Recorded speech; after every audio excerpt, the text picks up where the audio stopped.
नमस्कार साथियों, जय हिंद to all. This is Vishnu Kumar Dwivedi और आप देख रहे हैं श्री ब्रह्मदेव क्लासेस। दोस्तों, बीते कुछ लेक्चर्स में जो आपका सपोर्ट मिला बहुत ही उम्दा रहा और इसी तरीके से अगर हमारा सपोर्ट और साथ ऐसे ही बना रहा तो यूट्यूब में बिल्कुल एकदम बहुत ही बढ़िया तरीके से सारी चीज़ें होंगी और डिटेल लेक्चर्स मैं रोज यहाँ पे आपको डिलीवर कर ही रहा हूँ। चलिए, आज का जो लेक्चर है वो रहेगा क्लास 10th के लिए सीबीएसई बोर्ड से जो बच्चे पढ़ रहे हैं। आज का टॉपिक है our environment. So environmental science के हिसाब से आज का जो टॉपिक रहेगा बहुत ही दमदार रहेगा। इसमें हम सीखने वाले हैं ऐसे कुछ कॉन्सेप्ट्स जो एनसीईआरटी एग्जाम्पलर बेस्ड रहेंगे और एक क्वेश्चन को हम बहुत ही डिटेल्ड एनालिसिस करके बहुत अच्छे से पढ़ने वाले हैं। बने रहेंगे, अंत तक जाएंगे कहीं नहीं। और फिर आप कमेंट बॉक्स में ये जरूर बताइएगा कि ठीक है, ये जरूर बताइएगा कि कई सारी चीजें कैसे आपको हेल्प कर रही हैं हमारे इस पोर्टल पर यूट्यूब के अंदर। ठीक है, चलिए। और साथियों, अगर ये सेशन आपको पसंद आता है, छोटा सा निवेदन मैं करना चाहूँगा तो अपने साथी जितने भी हमारे फ्रेंड्स और आपके क्लासमेट्स जुड़े हुए हैं उन सभी को बहुत इसको शेयर जरूर करिएगा। ठीक है, चले तो बने रहेंगे हमारे साथ और let me show you the PDF of this content और उसी से हम आगे बढ़ेंगे। अगर आपने थ्योरी का इसके थ्योरी का जो लेक्चर है वो नहीं देखा है तो आपको मैं डिस्क्रिप्शन में यहाँ भेज दूंगा उसमें और आप उस चीज को देख सकते हैं। ठीक है, चलिए बात करेंगे आज के लेक्चर की। तो यहाँ पर कुछ एमसीक्यूज, इसके अलावा कुछ कुछ है हमारे शॉर्ट क्वेश्चंस हो पाएंगे। तो करीबन करीबन 20 ऐसे क्वेश्चन रहेंगे जिसमें हम डिटेल्ड एनालिसिस करने वाले हैं। ठीक है, चलिए sharing the PDF of this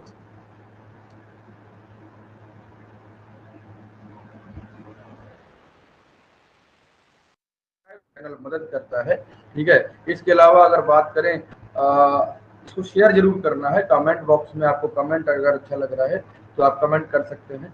ठीक है, चलिए यहाँ पे कुछ चीज़ें आपको यहाँ पर दिखी होंगी, ऐसा मेरा मानना है। ठीक है, जस्ट अ सेकेंड। यहाँ पर आपको कुछ पीडीएफ आपको शो हो गई, क्लियर है? पीडीएफ आपको शो हो गई दोस्तों। चलिए हम बात करेंगे एक एक चीज़ की, एक एक टॉपिक की काम करेंगे। ठीक है, चलिए आपको जो टॉपिक यहाँ दिख रहा है, एक सेकेंड। ठीक है, चलिए आपको जो टॉपिक यहाँ पे दिख रहा है वो है आज का टॉपिक रहेगा दोस्तों, है ना, चैप्टर नंबर 15 जो एनसीईआरटी में दिया है। इसके अलावा अगर हम इसकी बात करें तो इसका नाम है दोस्तों अवर एनवायरमेंट। क्लियर, हमारा पर्यावरण। बात समझ पाए? हमारा, तो अगर इस चीज को देखा जाए तो आप समझिएगा कि आपके पर्यावरण में होने वाले जितने बहुत सारे जो चेंजेस हैं, ठीक है, और बहुत सारे में कवर अप किया था। ठीक है, चलिए आप पेस्ट करा देंगे, क्लियर है? वहां से भी आप थ्योरी का लेक्चर इसका देख सकते हैं। अगर बात किया जाए, ये 45 मिनट्स का एक लेक्चर था जिसमें हमने, चलिए अगर क्वेश्चन नंबर 1 की बात करी जाए, वन क्या कह रहा है? विच ऑफ द फॉलोइंग, ठीक है, आर्टिफिशियल इकोसिस्टम। आर्टिफिशियल सिस्टम क्या है और इसका एग्जाम्पल क्या रहेगा? कुछ चीजें आपको ऑप्शंस में दिया गया है। ठीक है, ऑप्शन यहाँ पे दिया गया है। ऑप्शन नंबर 1 पोंड कह रहा है, तालाब क्या आर्टिफिशियल जो है यहाँ पे होते हैं। ठीक है, आर्टिफिशियल होते हैं तालाब? नहीं सर, आर्टिफिशियल तो नहीं होते हैं। ठीक है, तालाब जो हैं वो ऐसे ऐसे चीजें हैं जो जो प्राकृतिक रिसोर्सेज से बन जाती हैं। ठीक है, पोन्स की बात करें तो पोन्स जो है, पोन्स जो है दोस्तों वो प्राकृतिक रूप से बनते हैं। इसके अलावा अगर बात करें क्रॉप की, ठीक है, खेती के फील्ड, ठीक है, अगर बात करें फार्मिंग फील्ड की या फार्म्स की, तो यहाँ पर आप देखिएगा तो फार्म्स जो होते हैं, ठीक है, जो फार्म्स होते हैं वो भी कहीं ना कहीं इस तरीके से काम करते हैं। अगर बात करें, देखो लेक की बात करें, लेक, तो लेक क्या है? लेक एक तरीके का ऐसा नेचुरल करके इकोसिस्टम है, ठीक है, नेचुरल इकोसिस्टम का एक पार्ट है। क्लियर? अगर बात करें फॉरेस्ट की, ठीक है, जंगलों की, जंगलों की बात करें तो जंगल भी एक तरीके से कहीं ना कहीं कुछ कुछ चीजें होती हैं जंगलों में, अगर बात करें जाए, ठीक है, तो जंगल भी एक तरीके से इस तरीके से हो जाता है, भाग होते हैं जो हमारे नेचर रिसोर्सेज होते हैं। ठीक है, ये बात समझ पाए? ये बात क्लियर हुई कि नहीं? क्लियर हो गई? चले, ठीक है, चीजों को समझ पाए? चलिए, अच्छा, क्वेश्चन नंबर 1 ऑप्शन होगा, वो क्या रहेगा? आर्टिफिशियल की बात कर रहा था, तो आर्टिफिशियल वह चीज होती है जो प्रकृति नहीं बनाती है, प्रकृति नहीं बनाती है, हम लोग बनाते हैं। तो जो फील्ड है, क्या है दोस्तों? जो फील्ड है, ठीक, जो फील्ड है वही तो कृत्रिम रिसोर्सेज है, वही तो कृत्रिम रिसोर्सेज है, फील्ड जो है वही तो कृत्रिम कृत्रिम रिसोर्सेज है। क्लियर? तो ये चीज क्या हो गई?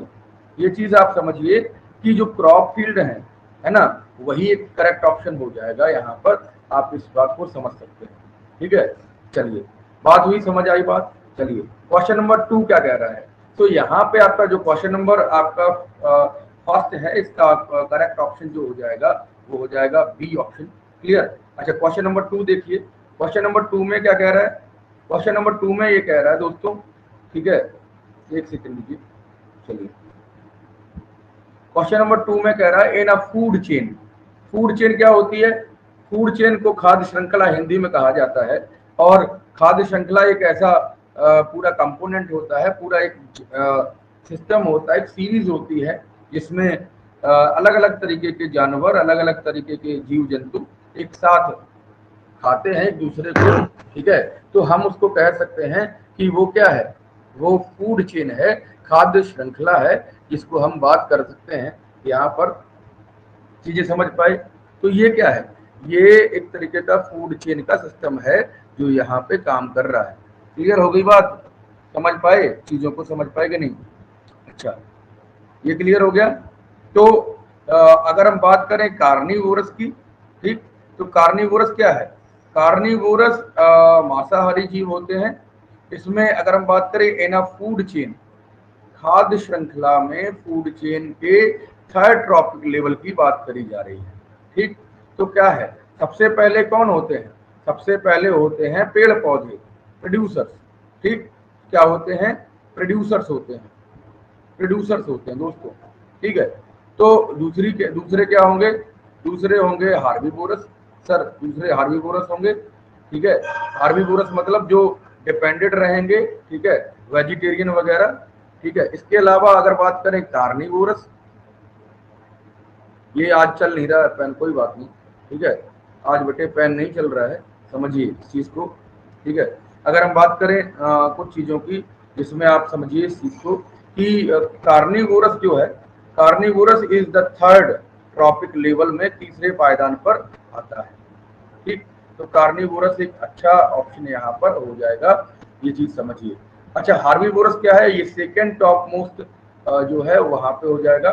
डिकम्पोजर्स जो होते हैं वो हमारे सबसे नीचे, सबसे मतलब सबसे लास्ट की स्टेज रहती है, और प्रोड्यूसर्स, प्रोड्यूसर्स सबसे इनिशियल स्टेज रहता है, ठीक है। और अगर हम क्वेश्चन नंबर 3 की बात करें तो यहाँ पे देखो क्या कह रहा है। क्वेश्चन नंबर 3 की बात करें तो कह रहा है एन इकोसिस्टम इंक्लूड्स, ठीक है। इकोसिस्टम क्या होता है? इकोसिस्टम होता है दोस्तों, इकोसिस्टम होता है कि पर्यावरण का एक हिस्सा, जिसको हम पारिस्थितिकी तंत्र भी कहते हैं। पारिस्थितिकी तंत्र एक ऐसा पूरा एक चीज होती है जिसमें अगर हम बात करें सारी चीजें होती हैं, लिविंग भी होते हैं कंपोनेंट और नॉन लिविंग कंपोनेंट भी होते हैं। क्लियर है बात? बात समझ पाए कि नहीं? हो गया क्लियर? ठीक है, ऐसी चीज जिसमें पारिस्थितिकी तंत्र का वह हिस्सा जिसमें सारी चीजें होती हैं, चाहे आपकी क्या हो, चाहे आपकी नॉन लिविंग चीजें हो, बायोटिक कंपोनेंट हो या अबायोटिक कंपोनेंट हो, ये सारी चीजें इकट्ठी होती हैं और इकट्ठी ही रहती हैं। तो ऐसी चीजों में हम क्या कह सकते हैं कि वो क्या है, इकोसिस्टम का एक पार्ट होता है। ठीक है। अच्छा, बात करें बायोस्फीयर की, तो बायोस्फीयर भी एक तरीके का ऐसी चीज होती है बायोस्फीयर, जहां पर सभी बातें सभी साथ में एक साथ रहते हैं। क्लियर है, बात समझ पाए? Biotic component are those component in which we have some life, है ना, those which are having living component component. तो ये बात आप समझ पाए होंगे, ऐसी मेरी मानना है। ठीक है। अगर बात करें कुछ और चीजों की, तो यहाँ पे कह रहा है कि एन इकोसिस्टम, इकोसिस्टम किस किस को इंक्लूड करता है।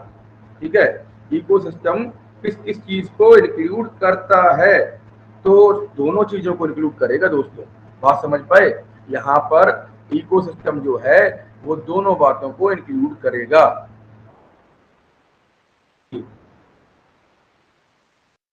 क्लियर, लिविंग लिविंग थिंग्स भी इंक्लूड करेगा और नॉन लिविंग थिंग्स भी इंक्लूड करेगा। सो यहाँ पे क्वेश्चन नंबर थर्ड जो है ऑप्शन, इसका सही ऑप्शन हो जाएगा question number third, both living organisms and non living organisms. समझ पाए? क्वेश्चन नंबर 4 कह रहा है, देखो क्वेश्चन नंबर 4 क्या कह रहा है, in the given food chain, दिए गए फूड चेन को देखिए, ग्रास है बेटे, है ना, इसके बाद ग्रास हॉपर है, क्लियर, फिर है फ्रॉग, फिर है स्नेक और फिर है हॉक। हॉक मतलब होता है ईगल के कैटेगरी का एक प्राणी जो सारी चीजों को यहाँ पर खाता है, स्कैवेंजर होता है। बात समझ पाए?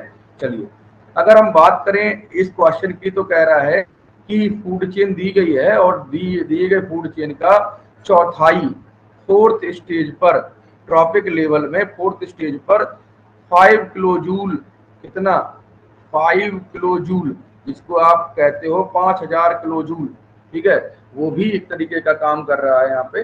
तो ये चीज आप समझिए, ठीक है, 5 किलो जूल करके यहाँ पे और ऊर्जा दी गई है। तो इसका इसका आप, ठीक है, प्रोड्यूसर लेवल पर कितनी ऊर्जा होगी, ये बात आपको बतानी है। चलिए आगे देखेंगे तो समझेंगे। यहाँ पे देखो 5 किलो जूल यहाँ पर सबसे चौथे स्टेज पर है। तो अगर हम बात करें इस क्वेश्चन की, तो इस क्वेश्चन में कौन सा कंसेप्ट लगेगा जो हमने थ्योरी के लेक्चर में आपको बताया था, जिसको हम 10% लॉ भी कहते हैं, 10% ही कहते हैं। ठीक है, यहाँ पे आपको समझना पड़ेगा 10% लॉ क्या है।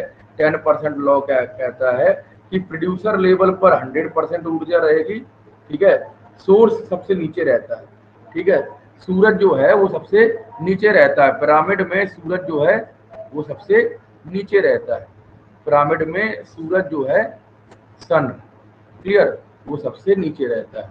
और फिर क्या होता है, फिर प्रोड्यूसर रहते हैं, फिर आपके बहुत सारी चीजें होती हैं, ठीक है, आगे अलग अलग ट्रॉपिक लेवल में, ट्रॉपिक लेवल जो है कंज्यूमर है, और भी बातें हैं। तो यहाँ पे अगर आप देखो तो 5000 किलो जूल यहाँ पर रहेगा, क्योंकि जैसा जैसा हम आगे बढ़ेंगे, है ना, जैसे जैसे हम अगर हम बात करें हॉक से, है ना, अगर हम बात करें हॉक को, तो ये 5th पे है, 3rd पे, ये है 2nd पे, जस्ट सेकंड पर है 2nd लेवल पर, ये है 1st लेवल। तो इस चीज को देखिए कि 1st, 2nd, 3rd और 4th, तो 4th पर आपको एनर्जी बताई गई थी, कितनी थी, 5 किलो जूल थी सर जी, कितनी थी, 5 किलो जूल थी सर जी। और इसके अलावा अगर बात करें, इसके अलावा अगर हम बात करें, तो यहाँ पर एक और चीज दी थी 5 किलो जूल। बात समझ पाए? तो अगर इस चीज को हम देखें, तो यहाँ पे जो करेक्ट ऑप्शन हो जाएगा वो हो जाएगा 5000 किलो जूल, किलो जूल। बात समझ पाए? अच्छा, क्वेश्चन नंबर 5 देखो, क्वेश्चन नंबर 5 देखो, ये 5 क्वेश्चन नंबर क्या कह रहा है, कह रहा है accumulation of non biodegradable. Accumulation का मतलब होता है इकट्ठा करना या कलेक्शन, क्लियर। अगर collection of non biodegradable pesticides pesticides ऐसे चीजें होती हैं जो कंट्रोल करती हैं पेस्ट को हमारे क्रॉप के अंदर, ठीक है। in the food chain is increasing amount of higher trophic level. मतलब अगर ये ट्रॉपिक लेवल में नॉन बायोडिग्रेडेबल पेस्टिसाइड्स की मात्रा अगर बढ़ जाए तो इसको यूस्ट्रिफिकेशन कहा जाता है, इसको पॉल्यूशन कहा जाता है, इसको बायोमैग्निफिकेशन कहा जाता है, या इसको एक्यूमुलेशन कहा जाता है। तो आप समझिए, इसको हम कहते हैं बायोमैग्निफिकेशन। बायोमैग्निफिकेशन एक तरीके की प्रोसेस होती है, एक तरीके का फिनोमेना होता है, जिसमें हम ये कहते हैं कि सब चीजें जब हमारी एक्यूमुलेट हो जाती हैं, जिसमें नॉन बायोडिग्रेडेबल सारी चीजें जब हमारे पेस्टिसाइड्स जो हैं वो एक ट्रॉपिक लेवल में, जब ऊपर के ट्रॉपिक लेवल में बढ़ जाते हैं, तो उनको हम बायो मैग्निफिकेशन कहते हैं। क्लियर है बात समझ पाए कि नहीं? चलिए, अगर हम बात करें कुछ और चीजों की, जहां पर आपसे कह रहा है क्वेश्चन नंबर 5 हो गया, ठीक है, ये सारे क्वेश्चन आपको समझ आए, ठीक है। चलिए, क्वेश्चन नंबर 1 का सही ऑप्शन था बेटे क्रॉप फील्ड, ठीक है। क्वेश्चन नंबर 2 का सही ऑप्शन था कार्निवोरस। क्वेश्चन नंबर 3 का सही ऑप्शन था both living organism and non living organism. अगर हम क्वेश्चन नंबर था, ये इसका सही ऑप्शन था। क्वेश्चन नंबर 5 की बात करें, ठीक है, क्वेश्चन नंबर 4 की थी, ठीक है, यहाँ पे आप समझिए क्वेश्चन नंबर 4, सॉरी, यहाँ पे आपको डी ऑप्शन सही था। इसके अलावा बायोमैग्निफिकेशन ऑप्शन था, ये आप समझ पाए होंगे। चलिए आगे देखेंगे, आगे देखो, समझो ध्यान से। Changing the slide, there are some other questions of that. चलिए, अगर हम बात करें depletion of ozone layer, one of the most important question of the lecture, ठीक है। डिप्लीशन का मतलब होता है ह्रास या धीरे धीरे कम हो जाना। जब डिप्लीशन होता है ओजोन लेयर का, ये किसकी वजह से होता है? मेनली किसकी वजह से? तो यहाँ पर आप देखे होंगे ओजोन का जो डिप्लीशन डे है उसको हम 16 सितंबर को मनाते हैं, 16 सितंबर को मनाते हैं। क्लियर? यहाँ पे पेन आज जिक्र कर रहा है, कोई समस्या नहीं। चलिए, क्लोरोफ्लोरोकार्बन जो है वो इसका एक मेन डिप्लीशन का एक कारण रहता है, ठीक है। इसके अलावा अगर बात करें कार्बन मोनोऑक्साइड की, तो ये करेक्ट ऑप्शन नहीं होगा दोस्तों। मीथेन की, तो ये भी एक करेक्ट ऑप्शन नहीं होगा। पेस्टिसाइड्स की बात करें तो ये भी एक करेक्ट ऑप्शन नहीं होगा। क्लियर है बात, समझ पाए कि नहीं? चलिए, ये 7th क्वेश्चन जो है, ठीक है, 7th क्वेश्चन क्या कह रहा है? Organisms which synthesise carbohydrates from inorganic compound using radiant energy are called.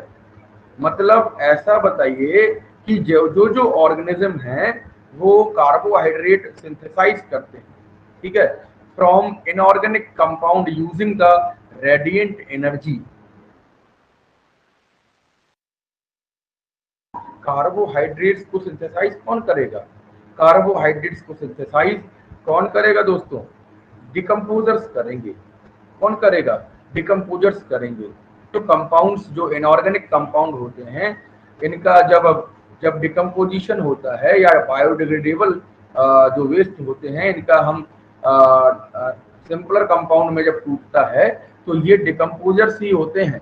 ये हमारे फॉरेस्ट लेयर में पाए जाते हैं और फॉरेस्ट लेयर में क्लीनर्स का काम करते हैं। ये डिकम्पोजर्स ही तो होते हैं जो छोटे छोटे जो मरे हुए जीव जंतुओं हैं वहां पे काम करेंगे, ठीक है। डिकम्पोजर्स ही तो होते हैं जो उनको मिट्टी में मिलाने का काम करते हैं, क्लीनर्स का काम करते हैं, हमारे आसपास की गंदगी को साफ करते हैं। वहाँ जंगल में कोई हमारे जैसा कोई दूसरा थोड़ा न जाता है क्लीन करने के लिए, वहाँ पे तो डिकम्पोजर्स ही काम करते हैं। So they have a vital role in cleaning the forest, cleaning the environment. So that's why they are called decomposers. Decomposers मतलब खत्म करने वाले जीव, ठीक है। जो मरे गले जो लोग होते हैं, मीन्स जो ऑर्गेनिजम्स हैं डिकम्पोज करेंगे उनको। क्लियर बात समझ पाए? ठीक है। अच्छा, क्वेश्चन नंबर 8 कह रहा है in an ecosystem In an ecosystem, the 10% of energy available for the transfer from one trophic level to the next in the form of what? It's a form of chemical energy, it's a form of light energy, या it's form of heat energy, या it's form of mechanical energy.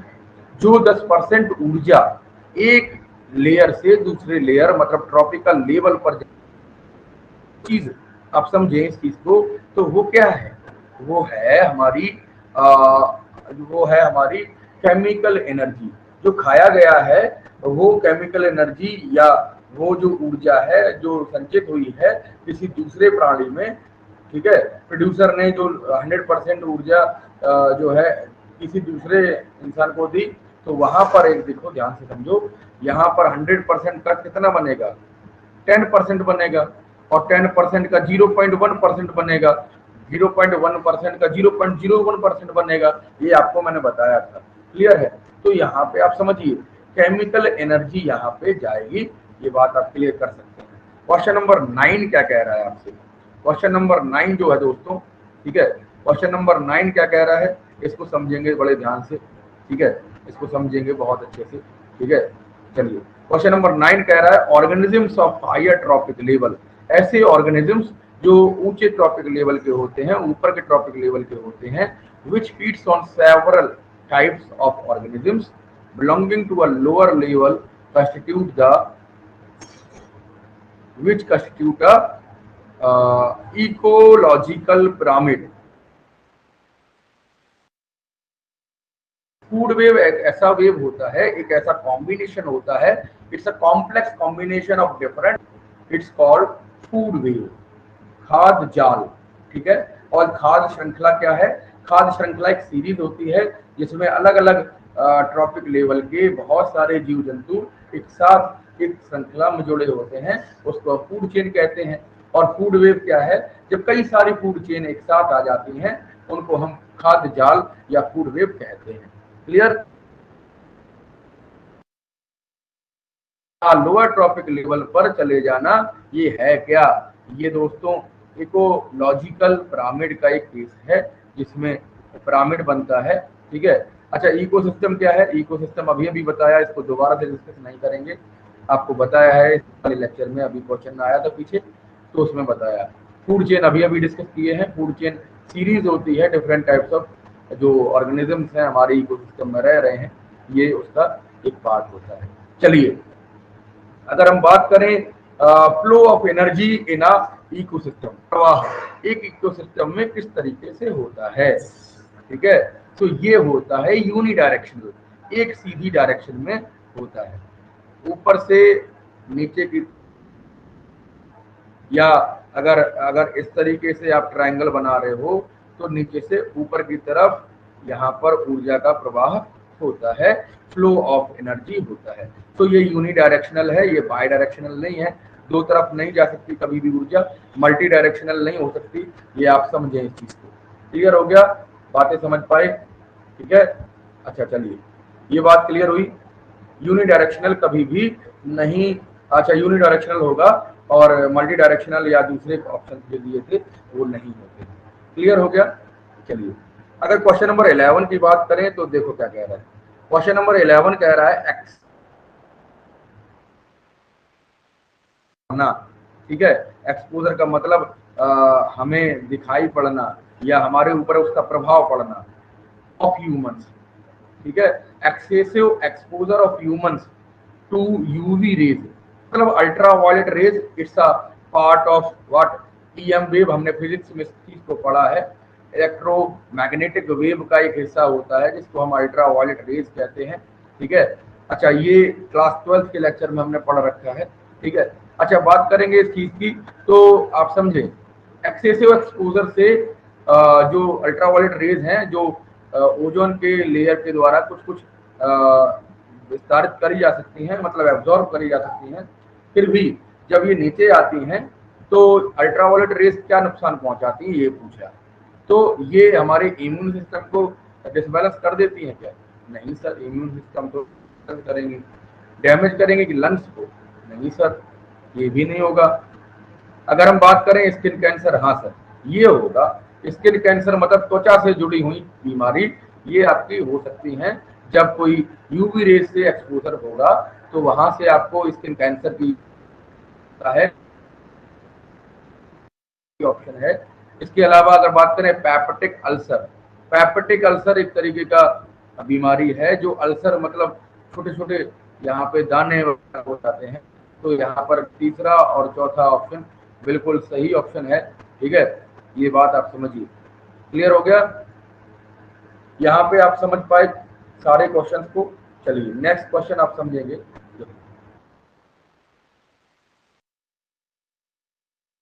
Group of material के group में आप बताइए which group contains only non biodegradable element या item. Biodegradable और biodegradable biodegradable biodegradable component ऐसे component होते हैं जो डिकम्पोज, बायोडिग्रेडेबल ऐसे कंपोनेंट होते हैं, ऐसे आइटम डिकम्पोज नहीं होते जैसे प्लास्टिक। तो यहाँ पे आप समझिए कौन सा ऐसा गए ग्रुप्स में से जो नॉन बायोडिग्रेडेबल के आइटम के कॉम्बिनेशन में आता है। तो फर्स्ट पॉइंट देखेंगे वुड। वुड एक बायोडिग्रेडेबल कंपोनेंट है, पेपर भी एक बायोडिग्रेडेबल कंपोनेंट है, लेदर भी एक बायोडिग्रेडेबल कंपोनेंट हो सकता है। चलिए क्वेश्चन नंबर 2 कह रहा है पॉलीथीन एक नॉन बायोडिग्रेडेबल है, पीवीसी ये भी प्लास्टिक है, डिटर्जेंट ये एक तरीके का सोप के रिलेटेड है। ठीक है, अच्छा प्लास्टिक थर्ड, यहाँ पे देखिए प्लास्टिक दिया है, डिटर्जेंट अब देखो प्लास्टिक है, बैकेलाइट है और डीडीटी है। तो ये चौथा ऑप्शन है, ये एकदम करेक्ट ऑप्शन है। क्लियर, ये एकदम बेटे करेक्ट ऑप्शन है। इसको आप समझेंगे कि जो बैकेलाइट है ये नॉन नॉन थर्मोप्लास्टिक, या हम कहें थर्मोसेटिंग प्लास्टिक और नॉन थर्मोसेटिंग प्लास्टिक। ठीक है, वहां पे आप समझे थे। तो बैकेलाइट एक तरीके का ऐसा प्लास्टिक होता है जो थर्मोसेटिंग प्लास्टिक और नॉन थर्मोसेटिंग प्लास्टिक हैं, उनमें ये पोर्ट्स होते हैं, स्विचेस होते हैं, उनके लिए इस्तेमाल। और ये एक तरीके का नॉन बायोडिग्रेडेबल वेस्टेज है, मतलब इको फ्रेंडली मतलब नहीं है, जो मतलब प्रदूषक तत्व है, ये तरीके का पास तरीके का ऐसा चीज होती है जो हमारे पर्यावरण को नुकसान पहुंचाती है। तो यहाँ पर आप चौथे जो कैटेगरी है ये नॉन बायोडिग्रेडेबल की कैटेगरी होती है। अच्छा डीडीटी का फुल फॉर्म क्या है दोस्तों, ये भी आप समझेंगे। ठीक है, डीडीटी का फुल फॉर्म क्या है? डीडीटी का होता है full form dichloro diphenyl trichloro ethane. ठीक है, डाइक्लोरो डाइफिनाइल ट्राइक्लोरो इथेन। आज मैं कम लिख रहा हूं क्योंकि यहाँ पर आपका टेक्निकल थोड़ा सा दिक्कत है, यहाँ पे जो पेन टैब है उसका कहीं ना कहीं दिक्कत हो रहा है। ठीक है, तो आप समझिए मैं ओरली इसको बता रहा हूँ और कॉपी और पेन लेकर बैठते हैं तो यहाँ पे आप उसको नोट कर सकते हैं। यहाँ पे मैंने दोबारा से इसको रिपीट कर सकता हूँ। डीडीटी क्या है? Dichloro diphenyl trichloro ethane. Clear होगी बात? 13 क्वेश्चन क्या कह रहा है? Which of the following limit, limits मतलब रोकता है, कम करता है, the number of trophic level in a food chain. Which of the following limits the number of trophic chain. ठीक है, तो आप बताइए कौन सा जो है ट्रॉपिक लेवल के नंबर्स को डिक्रीज करता है। ठीक है, तो यहाँ पे समझो decrease in energy at higher trophic level. Higher trophic level पर ऊर्जा का जो संचरण है, ऊर्जा का आगे ले जाना है, वो डिक्रीज करता है। क्या डिफिशियंट फूड सप्लाई डिक्रीज करता है, क्या पॉल्यूटेड एयर डिक्रीज करता है, कि पानी डिक्रीज करता है? तो आप ए ऑप्शन देखिएगा। जैसे जैसे हमारी जब हम ऊपर की तरफ जाते बढ़ते चले जाते हैं, ठीक है, स्कैवेंजर्स की तरफ बढ़ते चले जाते हैं, प्रोड्यूसर से लेकर ऊपर चौथे कैटेगरी में, चौथे लेवल पर टर्शरी है। ठीक है, यहाँ पे आप समझिए नीचे क्या है? सोर्स ऑफ लाइट है, यानी कि सन रहेगा। दूसरे में क्या रहेगा? प्रोड्यूसर्स रहेंगे। तीसरे में कार्निवोरस रहेंगे, है ना। सॉरी प्रोड्यूसर के बाद रहेगा हार्बीवोरस, फिर रहेगा आपका मीन्स कार्निवोरस, ठीक है, फिर ओमनीवोरस, और ओमनीवोरस के ऊपर रहेंगे स्कैवेंजर्स। तो यहाँ पर जैसे जैसे हम ऊपर चलते चले जाएंगे तो एनर्जी का ह्रास होता चला जाएगा, एनर्जी खत्म होती चली जाएगी। तो ये एक ऑप्शन जो है, ए ऑप्शन जो है वो एक करेक्ट ऑप्शन हो जाएगा। ये आप समझेंगे इस चीज को, जो ए ऑप्शन है दोस्तों ये एक बेटे करेक्ट।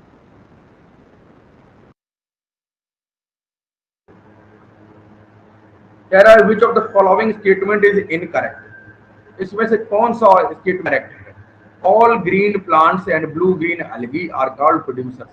हाँ ये बेटे सही ऑप्शन है, ठीक है। माइक्रो ऑर्गेनिज्म मतलब जो हम पढ़ रहे थे उसमें हमने सीखा था कि जो ब्लू ग्रीन एल्गी है ये ऐसे माइक्रो ऑर्गेनिज्म होते हैं जो अपना खाना स्वयं बनाते हैं, ठीक है। ये ग्रीन प्लांट हैं वो भी प्रोड्यूसर हैं, अपना खाना स्वयं बनाते हैं। इसके अलावा बात करें क्वेश्चन नंबर वी की, तो कह रहा है green plants get their food from organic compound. Green plant organic compound से अपना खाना ले लेते हैं क्या? हाँ सर ले लेते। कंपाउंड मतलब नीचे की जो चीजें हैं, जैसे मान लीजिए नाइट्रोजन साइकिल में बहुत सारे ऐसे कंपाउंड होते हैं जो सोइल में मिक्स होते हैं और रूट्स के थ्रू, जाइलम के थ्रू बेटे ऊपर आ जाते हैं। ये बात हमने पढ़ रखी है, ठीक है। तो ए और बी दोनों सही ऑप्शन हो गए, इसमें हमें गलत ऑप्शन चूज करना है। देखो producers prepare their own food, organic compound. इसके अलावा बात करें डी ऑप्शन की, कह रहा है plants convert solar energy into chemical energy. क्या सोलर एनर्जी से केमिकल एनर्जी बना लेते हैं प्लांट्स? क्या बना लेते हैं? देखो यहाँ पे आप समझो कि इनऑर्गेनिक कंपाउंड हाँ बना लेते हैं दोस्तों, ठीक है। तो ए ऑप्शन सही है क्योंकि ग्रीन प्लांट अपना खाना स्वयं बनाते हैं। इसके अलावा बात करिए अगर हमने ग्रीन प्लांट की, तो खाना बनाने के तो ऑर्गेनिक कंपाउंड से खाना जो है, ठीक है, वो गेट कर लेते हैं, ले लेते हैं। इसके अलावा बात करें सोलर एनर्जी जो है वो केमिकल एनर्जी में एज ए केमिकल हमारी चीजें वहां पर होती हैं। फोटोसिंथेसिस में आपने पढ़ रखा है कि it is the process of making the food in the presence of sunlight, chlorophyll, carbon dioxide and water. So वो ग्लूकोज बनाएंगी, एनर्जी बनाएंगी एंड वहां से हमें ऑक्सीजन मिलेगी। सो वो एक तरीके का केमिकल एनर्जी होती है जो सोलर एनर्जी, तो वो कन्वर्जन होगा वहां पे। अच्छा यहाँ पे आप समझो जो सी ऑप्शन था, सी ऑप्शन कह रहा था प्रोड्यूसर्स प्रिपेयर कर सकते हैं अपना फूड इनऑर्गेनिक कंपाउंड से। नहीं बेटे, ये ऑर्गेनिक कंपाउंड से प्रिपेयर करना थोड़ा सिंपलर कंपाउंड्स में जब तक वो नहीं टूटेगा तो वहां पे से एनर्जी फिर हम नहीं ले सकते। अगली बात, अच्छा which group of organism, next question, question number 15 कह रहा है कि कौन सा ऐसा ग्रुप है ऑर्गेनिजम्स का are not constituent of food chain, जो फूड चेन का एक हिस्सा नहीं होते हैं। बात समझो, जिनका कोई हिस्सा नहीं होते हैं। ग्रास, घास, लॉइन, रैबिट, वोल्फ। यहाँ पे आप बात करें प्लैंकटन, ठीक, man, fish, grasshopper, wolf, grasses, snake, tiger. इस तरीके से आप समझ सकते हैं, ईगल, ग्रास हॉपर, ठीक है। तो ये जो फिफ्थ ऑप्शन है, सॉरी फोर्थ ऑप्शन है, ये फोर्थ ऑप्शन कहाँ कहाँ आपको मिल रहा है? ये यहाँ पे भी मिल रहा है। इसके अलावा हम बात करें फर्स्ट और थर्ड की, ठीक है, थर्ड दोनों में है तो थर्ड एक दोस्तों, ठीक है। इसके अलावा अगर बात करें फर्स्ट ऑप्शन की, तो फर्स्ट ऑप्शन में देखिए घास है, घास को रैबिट खाएगा, रैबिट को लॉइन खाता है, बट वहां पे वॉल्फ भी दिया है। तो यहाँ पे आप समझिए ये डबल जो जानवर यहाँ पे आए हुए हैं, रैबिट है, वॉल्फ है और लॉइन है, ठीक है। अच्छा इस चीज को आप, तो ये सही ऑप्शन नहीं है क्योंकि यहाँ पर दोनों ही वॉल्फ और जो लॉइन है वो एक कार्निवोरस एनिमल है। तो कभी भी हम डबल कार्निवोरस को एक तरीके से एक ही फूड चेन के सीरीज में नहीं ले सकते हैं। क्लियर हो गई बात? तो ये जो ए ऑप्शन है इसमें आपको समझना पड़ेगा जैसे टाइगर है और वोल्फ है। तीसरे ऑप्शन को देखेंगे तो यहाँ पर भी एक चीज यहाँ पे आप देखिए कि जो वोल्फ है भेड़िया है, और तो दोनों ही कार्निवोरस को एक ही हम ग्रुप जब बनाएंगे फूड चेन का तो वहां पे नहीं ले सकते हैं दोस्तों, ठीक है। एक ही चीज लेंगे, एक ही कैटेगरी लेंगे हम, और एक ही इंसान को ले सकते हैं या एक ही जानवर को हम एक ही बार में फूड चेन के अंदर रख सकते हैं। Then that would be food chain. तो ये वहां पे थर्ड ऑप्शन गलत होगा, ठीक है। अच्छा, सेकेंड और फोर्थ ऑप्शन सही ऑप्शन हो जाएंगे। बात समझ पाए? अच्छा, थर्ड जो है और फर्स्ट जो है यही हमसे पूछा गया था कि नॉट कौन सा है। यहाँ पे आप देखिए कभी कभी बच्चे क्या करते हैं, नॉट यहाँ पे क्वेश्चन फिर गलत हो जाता है। ये बात आप समझने का प्रयास यहाँ कीजिएगा, तो आपका एक भी क्वेश्चन गलत नहीं होगा, ऐसा मेरा मानना है। क्लियर हो गया बात? चीजें समझ आ रही है अच्छे से नहीं? तो अभी तक जब चीजें समझ आई हैं तो एक लाइक जरूर करिएगा। लाइक नहीं करते हो आप लोग, लाइक जरूर करिएगा दोस्तों, ऐसे नहीं जाना है बिना लाइक किए हुए, ठीक है। चलिए बात करेंगे, देखो ध्यान से समझो, बात करेंगे कुछ और चीजों की जिसमें बात आती है हमारे क्वेश्चन नंबर 16 की, ठीक है। क्वेश्चन नंबर 16 क्या कह रहा है आपसे? क्वेश्चन नंबर 16 कह रहा है the percentage of solar radiation absorb by all green, ये क्या है, ठीक है। 10 में आप देखिए वहां पे जो 10% एनर्जी का लॉ है वो ये कहता है सूरज से आने वाली 100% ऊर्जा जब फोटोसिंथेसिस में या प्रोड्यूसर के लेवल पर जाएगी तो वो 10% रह जाएगी। क्लियर है? तो यहाँ पर जो ऑप्शन नंबर डी है वो एकदम करेक्ट ऑप्शन है। यहाँ पर आप देखिए जो प्रोड्यूसर है वो अपना खाना बनाने के लिए, फोटोसिंथेसिस करने के लिए वहां पर 10% ऊर्जा का इस्तेमाल करेंगे। क्लियर हो गई बात कि नहीं? चलिए इस चीज को समझ पाए कि नहीं, ठीक है, इस चीज को अच्छे से समझ पाए। चलिए यहाँ पर आपको एक फिगर दिया है, इस फिगर को हिसाब से आपको समझना है। फिगर 15.1 यहाँ पे देख रहा है कि the various trophic levels are shown in the figure that of the pyramid at that trophic level is maximum energy available. So maximum energy available would be in initial trophic level, because ये trophic level की energy unidirectional होगी और ये ऊपर की तरफ जाएगी। ये 10% एनर्जी के लॉ में हमसे ये T1 में 100% ऊर्जा रहेगी। जो 100% ऊर्जा है वो सूरज से सर के द्वारा दी जाएगी। क्लियर हो गई बात? ये बात नहीं है कि नहीं? चलिए तो यहाँ पर सबसे कम, सबसे ज्यादा ऊर्जा कहाँ रहेगी? सबसे ज्यादा ऊर्जा आपकी T1 के ट्रॉपिक लेवल पर रहेगी। वो भी बात समझ आई? चलिए इस चीज को समझ पाए। और सबसे कम कहाँ रहेगी? अच्छा मान लीजिए क्वेश्चन पूछता कि सबसे मिनिमम, यहाँ पे मैक्सिमम की जगह आपसे कह देता मिनिमम बताइए, तो मिनिमम सर जी कहाँ रहती? मिनिमम रहती T4 पर, जो टर्शरी लेवल के जो हमारे स्कैवेंजर्स वगैरह रहते हैं। इसके अलावा हम बात करें कुछ और चीज़ों की, जो T5 होता है, इसके ऊपर T5 भी बना सकते हो। और T5 होता है डिकम्पोजर्स का होता है, जो बायोडिग्रेडेबल कंपोनेंट्स को हमारे पृथ्वी में मिलाते हैं। ये बात आप समझ पाए होंगे। चलिए अभी तक अगर क्वेश्चन समझ आए हैं तो बिल्कुल इसको सब्सक्राइब कर दीजिए दबा के। क्लियर हो गई बात? सब्सक्राइब जरूर करिएगा और शेयर जरूर करिएगा। चलिए what will have fun if deer is missing in the food chain given the following diagram? Clear? यहाँ पे आप समझिए, अगर घास की जगह, घास को किसने खाया? डियर ने खाया दोस्तों। और डियर को किसने खाया? टाइगर ने खाया। और टाइगर और ग्रास को बचा के रखें, बट अगर डियर यहाँ से सेकंड नंबर से विलुप्त हो जाता है, खत्म हो जाता है, हटा दिया जाता है, तो यहाँ पर फूड चेन में क्या दिक्कत होगी?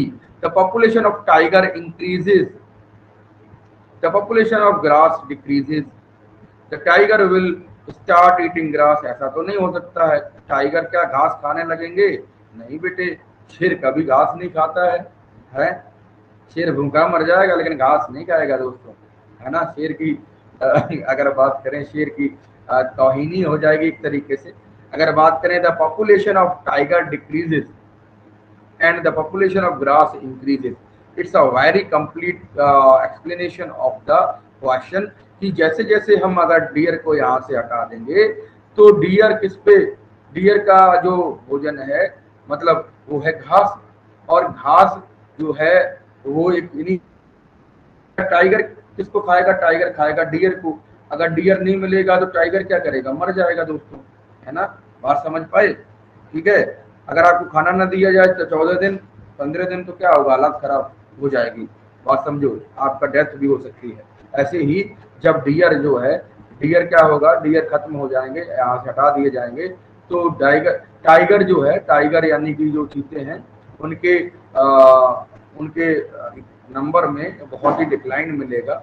डिक्लाइन मतलब एक तरीके से बहुत गिरावट आएगी, डिक्रीज हो जाएंगे इसके नंबर। और घास को नहीं खाएगा कोई भी डियर तो घास की संख्या जो ग्रास लैंड्स हैं वो इंक्रीज हो जाएंगे उस इकोसिस्टम में जहां पर डियर जो है वो मिसिंग कर जाएगा। क्लियर हो गई। तो ये डी ऑप्शन जो है वो एक दमदार ऑप्शन है ना, इस क्वेश्चन के लिए एक बहुत अच्छा ऑप्शन हो जाएगा। अच्छा, क्वेश्चन नंबर 19 देखिए क्या कह रहा है। क्वेश्चन नंबर 19 कह रहा है the decomposers in a ecosystem. Decomposers का क्या रोल रहता है इकोसिस्टम के अंदर, कन्वर्ट करते हैं inorganic material to simpler form, convert करते हैं ऑर्गेनिक मटेरियल इनटू ऑर्गेनिक। ये गलत हो जाएगा बेटे, ऑर्गेनिक को इनऑर्गेनिक में नहीं कन्वर्ट करते हैं। ठीक है, कॉम्प्लेक्स मटेरियल जो है वो इनऑर्गेनिक मटेरियल होते हैं और उनको सिंपलर फॉर्म में कन्वर्ट करने का काम कौन करता है, डिकम्पोजर्स करते हैं, माइक्रो ऑर्गेनिजम्स करते हैं। ये बात आप समझ पाए होंगे, इस चीज को मैंने कई बार आपको बताया है, चिल्ला चिल्ला कर कई बार हमने बच्चों से पूछा भी है। और यहाँ पे आप समझिए कि जब हैं वहां से क्लीनिंग एनवायरनमेंट करेंगे और हम करते हैं ये ऑर्गेनिक जो कंपाउंड्स होते हैं उनका means complex compound inorganic compound होंगे, उनको सिंपलर फॉर्म में नाइट्रोजनियस साइकिल में काम करेंगे। तो वो वहां से आप समझिए कि इस तरीके से आप कर सकते हैं काम। क्लियर है। और वहां से जो डिकम्पोज्ड मैटर है वो आगे डिकम्पोज हो जाएगा और वहां से क्लीनिंग का काम हो जाएगा। तो ए ऑप्शन जो है वो एक सही ऑप्शन हो जाएगा। यहाँ पे आप इस चीज को देखेंगे। क्वेश्चन नंबर 20 आपसे क्या कह रहा है, if a grasshopper is eaten by a frog, एक मेढक ने एक ग्रास हॉपर को खा लिया। ठीक है सर जी, आगे बात बताएं।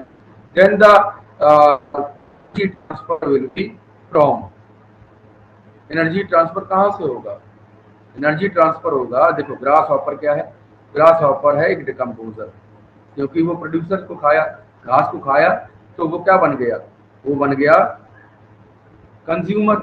और ये कंज्यूमर कौन सा कंज्यूमर है, ये कंज्यूमर बेटे प्राइमरी कंज्यूमर है, याद रखिएगा। ठीक है, प्राइमरी कंज्यूमर, देखो घास क्या है, घास होता है प्रोड्यूसर, और प्रोड्यूसर के ऊपर यही ग्रास हॉपर रहेगा क्योंकि ये इसने घास को खाया है। तो प्राइमरी कंज्यूमर क्या है, प्राइमरी कंज्यूमर दोस्तों वैसे चीजें होती हैं जो लेवल 2 में होती हैं। लेवल 1 में प्रोड्यूसर रहेंगे, लेवल 2 में प्राइमरी कंज्यूमर रहेंगे। और प्राइमरी कंज्यूमर को कौन खाएगा, फ्रॉग खाएगा बेटे, तो ये सेकेंडरी कंज्यूमर में जाएगा। So energy will be flow from primary consumer to secondary consumer if the grasshopper is eaten by a frog. Clear हो गई। तो सी ऑप्शन जो है वो एक करेक्ट ऑप्शन आपका हो जाएगा। क्लियर हो गई बात। 21 देखिएगा, लास्ट 2 क्वेश्चन और रह गए हैं, इसके बाद हमारी चीजें, अच्छा लास्ट क्वेश्चन ही है। क्लियर है, लास्ट क्वेश्चन है दोस्तों, डिकम्पोजेबल प्लास्टिक जो डिकम्पोजेबल होती हैं should not be use because they are very much harmful for our environment because they creates a lot of toxic pollutant in our, they when they burn they will pollute the environment, the ecosystem, because they have the toxic materials, the toxic pollutant in which is mixed in the environment, in the air, which make the environment and the air polluted. Clear. So we have not to burn the disposed plastic.